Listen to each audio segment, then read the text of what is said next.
प्रदेश से। राधे राधे। महाराज जी, आपके चरणों में कोटि कोटि प्रणाम। महाराज जी, क्या पूर्ण रूप से मृत्यु का भय खत्म हो जाना, किसी चीज को पाने की इच्छा अर्थात संसार की भौतिक सुविधाओं की चाह मिट जाना और श्री जी से मिलने की व्याकुलता का तीव्र गति से बढ़ना, यही शरणागति का उच्चतम स्तर है क्या? महाराज जी, संशय निवृत्ति कीजिए। जीव की बंधन की श्रृंखला है देहाभिमान, जो अपने स्वरूप का विस्मरण होकर हम देह भाव में स्थित हो गए हैं। स्त्री या पुरुष, ये अभिमान जो जागृत हो चुका है, मैं ये हूँ, यही जीव की पुनरपि जननम पुनरपि मरणम पुनर्जननी जठरे शयनम, इससे बहुत बड़ा दोष हो गया। जीव चैतन्य घन सुख स्वरूप आनंद समुद्र है, स्वयं परमात्मा स्वरूप है, पर उस सुख की खोज करने के लिए शरीरों की तरफ बढ़ गया, इंद्रियों की विलासिता की तरफ बढ़ गया, अपने स्वरूप को भूल गया। भोगेश्वर प्रसक्ता नाम दयापहत चेतसाम व्यवसायत्मिका बुद्धि समाधून विधीयते।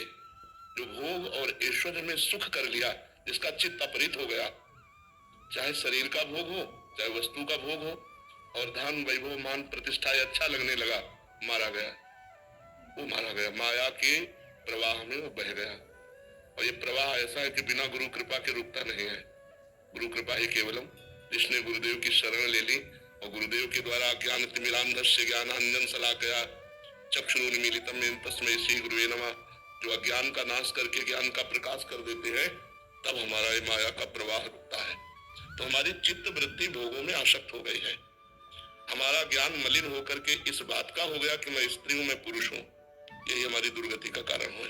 मुख्य मूल कारण जो है ना, संस्कृति मूल सूल प्रद नाना सकल शोकदायक अभिमाना।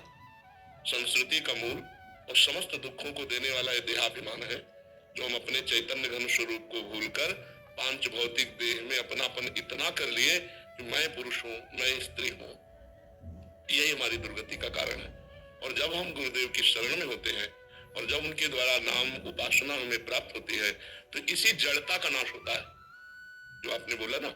यही उसके अंदर लक्षण प्रकट होने लगते हैं कि नहीं खान पान ते भावे है, नहीं कोमल वसन सुहावे है, सब विषय लगे ते खारा है, हरियासिक का मग्नारा है, ना काहू सो बोलिबो ना कोई व्यवहार, अपनी कुंवर किशोरी को जियत निहार निहार।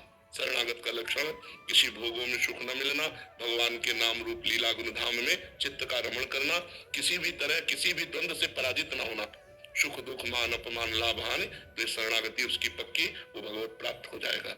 और जो नाम जप नहीं करता, भगवान की लीला कथा में अनुराग नहीं रखता, श्रवण कथन में, वो चाहे जो साधना कर ले, देहाभिमान पुष्ट होता ही रहेगा। तो क्या हो रहा है, इसमें अहंकार पुष्ट हो रहा है और हमारा आवागमन चक्र रुकेगा अहंकार रहित होने पर। तो चाहे सत्क्रिया का अहंकार हो चाहे असत्क्रिया का अहंकार हो, अहंकार तो बना ही हुआ है। तो अहंकार का नष्ट हो जाना ही शरणागति का लक्षण है। अहंकार गुरुदेव की कृपा से नष्ट होता है। जो गुरुदेव ने उपासना दी, उससे अहंकार गलित हो जाता है। फिर दिखाई देता है गुरु कृपा से साधना चल रही, गुरु कृपा से भजन हो रहा है, गुरु कृपा से हमारी अध्यात्म उन्नति हो रही, वो कहीं अहंकार का उसमें उन्मेष नहीं होता कि मैंने ये किया, नहीं, गुरु कृपा से ऐसा हुआ। तो गुरु कृपा का जिसको आश्रय मिल गया है, प्रिया प्रीतम की शरणागति हो गई है, उसमें लक्षण होते हैं। क्या बोला था लक्षण? महाराज जी कह रहे हैं कि ये महाराज जी व्याकुलता, श्री जी से मिलने की तीव्र इच्छा, संसार की भौतिक सुविधाओं की चाह मिट जाना, पूर्ण रूप से मृत्यु का भय खत्म होता है। हाँ, बिल्कुल, बहुत सुंदर, बहुत शोध करके वाक्य लिखे आप। मैं पृथ्वीराज का सबसे पापी आदमी हूँ, मेरा क्या होगा बाबा? नहीं, इसमें अब अपने पूर्व को नहीं सोचते, अपने अग्रिम को सोचते हैं। हम प्रिया प्रीतम नहीं, इसमें ये सोचना है, अब हम प्रिया प्रीतम की शरण में है, अब लो नशानी, अब ना नशई हूँ। अब तक जो हुआ वो भगवान की माया के प्रभाव से हमसे गलतियां हो गई, अब हम भगवान की शरण में। अब हम खूब नाम जप करें। नाम जप करते हो? खूब नाम जप करो। हाँ, खूब नाम जप करो। नाम जप से ही परमानंद की अनुभूति है। गौरव जी, स्कॉटलैंड से। राधे राधे। राधे राधे महाराज जी। महाराज जी, मैं बाहर से आया हूँ, मैं वहाँ चिकित्सक हूँ, ठाकुर रामकृष्ण और माँ शारदा जी के आश्रित हूँ। जितना हो सकता है मैं धर्म का जीवन व्यतीत करने का कोशिश करता हूँ। धर्म किसे कहते हैं? धर्म का जीवन तो हम तब व्यतीत करें जब धर्म को हम जाने। धर्म किसे कहते हैं? नाम जप करना और भक्ति। धर्म का जो स्वरूप है, तस्मा शास्त्रम प्रमाणन्ते कार्याकार्यो व्यवस्थितो। शास्त्र जिसे कहता है करो, वो धर्म है, और शास्त्र जिसे कहता है ना करो, उसे अधर्म कहते हैं। जो भगवत सन्मुख ले जाने वाले कार्य हैं, जैसे हमारे गृहस्थ जीवन में पाणी ग्रहण हो गया है, तो केवल पत्नी के प्रति भाव रखना, अन्य जगह भाव रखना अधर्म है। अपनी पत्नी में भाव रखना धर्म है। धर्म के द्वारा कमाया हुआ धन हमारी अध्यात्म उन्नति करेगा, अधर्म के द्वारा कमाया हुआ धन हमें अध्यात्म भ्रष्ट कर देगा। तो हमको धर्म से चलना है, शास्त्र सम्मत संत सम्मत जीवन धर्म में जीवन होता है। जी महाराज जी कह रहे हैं कि कभी कभी ऐसा लगता है कि मैं दूसरों से ज्यादा धर्म अवलंबन कर रहा हूँ, तो इसलिए ये गलत है। अहंकार हो जाता है। हाँ, ये गलत है। अगर ये बात हटी नहीं तो धर्म का कोई लाभ नहीं मिला। दूसरों में भगवत बुद्धि करने से हम सेवक चराचर स्वामी का रूप, श्री राम मैं सब जग जानी, करो प्रणाम जोर जुग पानी।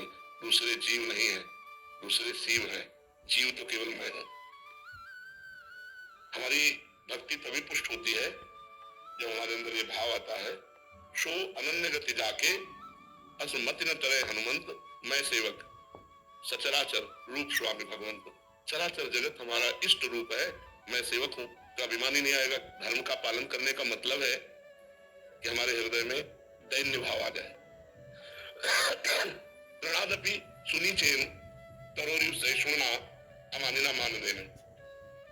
अपने को तरण से भी नीच समझना, वृक्ष के समान सहनशील बनना, दूसरों को मान देना, स्वयं अमानी रहना, ये भगवत मार्ग के लक्षण है। और ये बात आ गई कि मैं सर्वश्रेष्ठ, तो गिरे ही हुए हो, मतलब एक मिनट नहीं लगेंगे, अध्यात्म में नहीं टिक सकते, भ्रष्ट हो जाओगे। अहंकार का नाश हो जाता है। तो ये तो अहंकार आए ना, जब दूसरे में लगे कि ये हम धर्मात्मा, तो उसी समय सोचो नहीं नहीं, इसमें परमात्मा है, स्वप्न के अंदर परमात्मा विराजमान है, मैं परमात्मा का दास हूँ, तो मैं तो सेवक हुआ, स्वामी हुए, तो अहंकार कभी होगा नहीं। ठीक है ना। कोई भी संप्रदाय हो, कोई भी मार्ग हो, अगर अहंकार है किसी भी बात का, उसका पतन निश्चित है। इसलिए अहंकार त्याग करके परमार्थ का यात्री बने। तो वही हम फिर कह रहे हैं, जो भी तुम्हारे अंदर है वो किसी महापुरुष की कृपा से है। आप ऐसा सोचो ना, जैसे आपने कहा स्वामी श्री रामकृष्ण परमहंस जी, तो उनकी कृपा देखो।